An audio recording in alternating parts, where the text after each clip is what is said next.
अस्सलाम वालेकुम, सत श्री अकाल। मैं हरमीत सिंह और आप देख रहे हैं आपका अपना यूट्यूब चैनल आज़ीन ताज़तरीन अपडेट्स हमारे पास है जो आपके साथ शेयर करें। सबसे पहले बात करेंगे इसराइल के फौजियों पर बड़ा हमला हुआ है, क्या हालात हैं वो बताएंगे इसी व्लॉग में। गजा में खास कर किसका जेनोसाइड हो रहा है उस पर एक रिपोर्ट आई है, उस पर भी बात करेंगे। यूक्रेन के हवाले से अमेरिका ने बड़ा फैसला कर दिया है। कनाडा और अमेरिका के दरमियान क्या मामला तय पा गए हैं उस पर भी बात करेंगे। लेकिन सबसे पहले बात करेंगे जो मैंने आपको बताया था कि झड़पें बड़ी तेज हुई हैं, और झड़पें इसलिए शुरू हुई कि इसराइल तो एक तरफ तो कैद बंद के जो रिहाई के हवाले से काम कर रहा था, उस हवाले से उनकी कोशिश ये थी कि भाई सब हम अपने जो यरगमाली हैं उनको रिहा किया जाए और उसके बाद मामलात को देखा जाएगा। क्योंकि ये जो सीज फायर था दोनों तरफ के कैदियों के लिए हुआ था। अब मामला ये है कि कैदियों की तो रिहाई चल रही है, लेकिन कैदियों की रिहाई के साथ साथ एक और मामला चल चुका है कि इसराइल जो है वो वेस्ट बैंक और दीगर जगहों में भी, यानी कुछ जगह ऐसी जो उसको भी नहीं बख्श रहा है। वेस्ट बैंक ऑलरेडी आपको पता है कि वहां पर जो फलस्तीनी अथॉरिटी की हुकूमत है वो भी तो इसराइल की कठपुतलियां हैं। लेकिन मसला अब ये है कि जो हमले हुए उसके बाद सूरत हाल ये हो गई है नाज़रीन के हालत, क्योंकि हथियार पहले इसराइल ने उठाए और उसके बाद फिर हमास के जो मुख्तलिफ विंग्स हैं उन्होंने हथियार उठाए, और उस हथियार उठाने के बाद जो है हालात कशीदा हो चुके हैं। इसराइल के अखबार को हम कोट करते हैं। यदियोत अहरोनोत ने क्या लिखा है, अलमयादीन ने क्या लिखा है वो भी आपको दिखा देते हैं। यदियोत अहरोनोत ने क्या लिखा है जरा देख लीजिएगा। वो कहते हैं कि आज सुबह मकबूजा मगरबी किनारे तूबास के मशरक इलाके में तयासीर के करीब एक फायरिंग की कार्रवाई में 2 इसराइली फौजी हलाक और 6 जख्मी हो गए हैं। यह हमला फलस्तीनी मज़ाहमत ग्रुपों की तरफ से किया गया था, जिसका मकसद इसराइल फौजी कार्रवाई के खिलाफ मज़ाहमत का इजहार करना था। इस खबर को अलमयादीन ने कोट किया है। अलमयादीन ने कहा है कि 2 की हलाकत हो चुकी है, 2 की डेथ हो चुकी है। आलमियादीन ने इसको कंफर्म किया है। 6 की हालत जो है वो जख्मी है और कईयों की हालत उसमें तशवीशनाक है। मैं अब कोट कर लेता हूं यदियोत अहरोनोत को। यदियोत अहरोनोत लिख रहा है कि इसराइली फौजी रेडियो ने तस्दीक की है कि कल 8 फौजी जख्मी हुए हैं, जिनमें से 2 को शदीद जख्म आए हैं। जख्मियों को फौजी हेलीकॉप्टर के जरिए अस्पताल मुंतकिल किया गया है।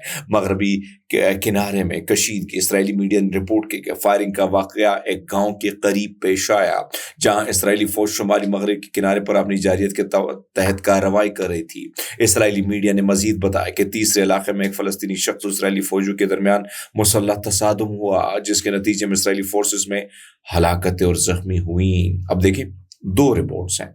मेरी कोशिश होती कि मैं दोनों रिपोर्ट को कोट करूं। एक तरफ तो वो कहते हैं कि भाई साहब तकरीबन 8 जख्मी है, लेकिन अलमयादीन कहते हैं 2 की डेथ हो चुकी है। ये 2 को तशवीशनाक हालत में बता रहे हैं। उमूमन यही होता है दोस्तों, क्योंकि कुछ चीज़ें अगर रिपोर्ट ना हो तो फिर ये छुपा भी देते हैं। इसी तरह आपको पता है हर मुल्क अपने फौज की हलाकत के बारे में नहीं बताता है। तो अब 2 की ये हलाकत हो चुकी है, मजीद हलाकतें भी हो चुकी हैं।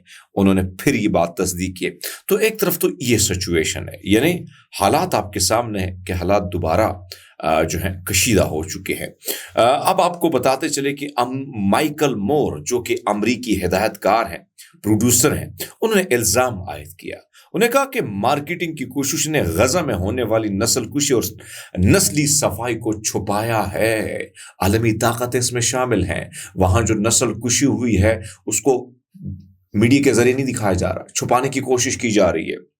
मोर ने फलस्तीनी फिल्म साजों अहमद अल दानिफ, बासिल मकूस और मुस्तफ़ा नबीह की बनाई हुई फिल्म फ्रॉम ग्राउंड जीरो में जारी इंसानी तबाही पर बात की।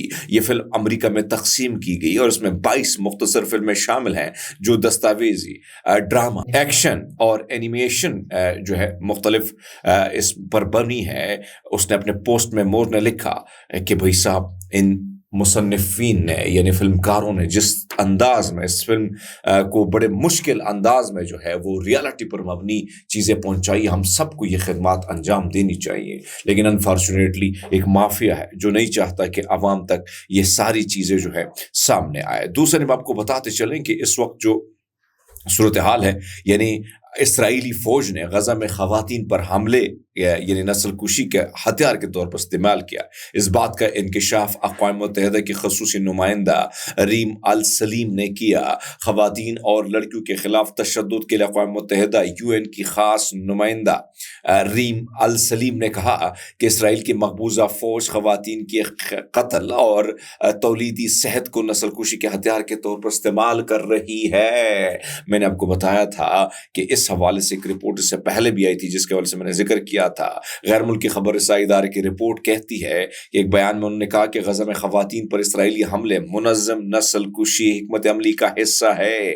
جب ہم اسرائیل کی تمام کارروائیوں کو دیکھتے ہیں تو یہ سمجھ آتا ہے کہ مخصوص طریقے سے فلسطینیوں کی تولیدی صلاحیت کو نشانہ بنایا جاتا ہے۔ اسرائیل کا مقصد ہے کہ فلسطینی انفارمیشن سینٹر کی رپورٹ بھی جو ہے انہوں نے رکھی، انہوں نے کہا کہ فلسطینی خواتین محض اس بنیاد پر قتل کرنا خواتین اس لیے ہے کہ جنگی جرم انسانی کے خلاف ہی جرم ہے، لیکن کوشش کی جا رہی ہے کہ کسی نہ کسی طریقے سے خواتین کی نسل کشی کی جائے تاکہ ان کی آنے والی جنریشن جو ہے، اس میں آپ کو یاد ہوگا کہ زیادہ تر جو خواتین جو پریگننٹ تھی ان کے حوالے سے بھی کہا گیا تھا کہ بھائی صاحب ان کے معاملات جو ہے ان کو زیادہ جو ہے اس حوالے سے نشانہ بنایا گیا ہے۔ اب آپ بات کرتے ہیں، اسرائیلی اخبار نے ایک بات کی ہے اور وہ بات آپ کے سامنے رکھ لیتے ہیں۔ انہوں نے کہا ہے کہ ایران، یہ یدیوت اہرونوت کی رپورٹ ہے، انہوں نے کہا ہے کہ بھائی صاحب ایران خفیہ طور پر شمالی کوریا کے ڈیزائن پر مبنی جوہر ہتھیار تیار کر رہا ہے جو یورپ تک پہنچنے کی بھرپور صلاحیت رکھتے ہیں۔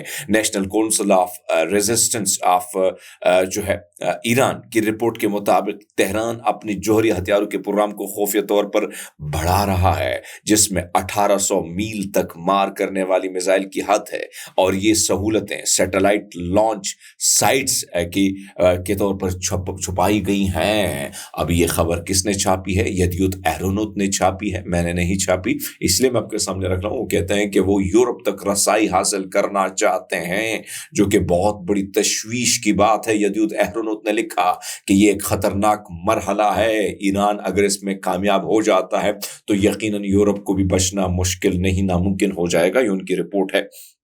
امریکہ نے یوکرین کی معطل فوجی سامان کی فراہمی ایک بار پھر بحال کر دی ہے۔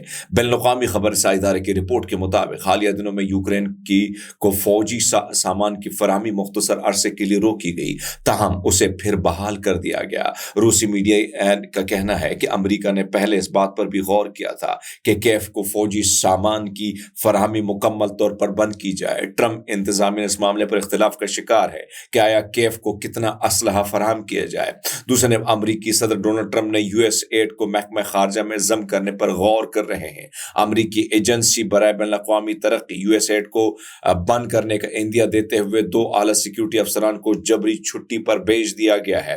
ٹرمپ اور ان کی ٹیم امریکہ بین الاقوامی امدادی ایجنسی کو محکمہ خارجہ میں ضم کرنے پر بات کر رہے ہیں تاکہ ایجنسی کی افرادی قوت کے ہجوم کو نمایاں طور پر کم کیا جا سکے۔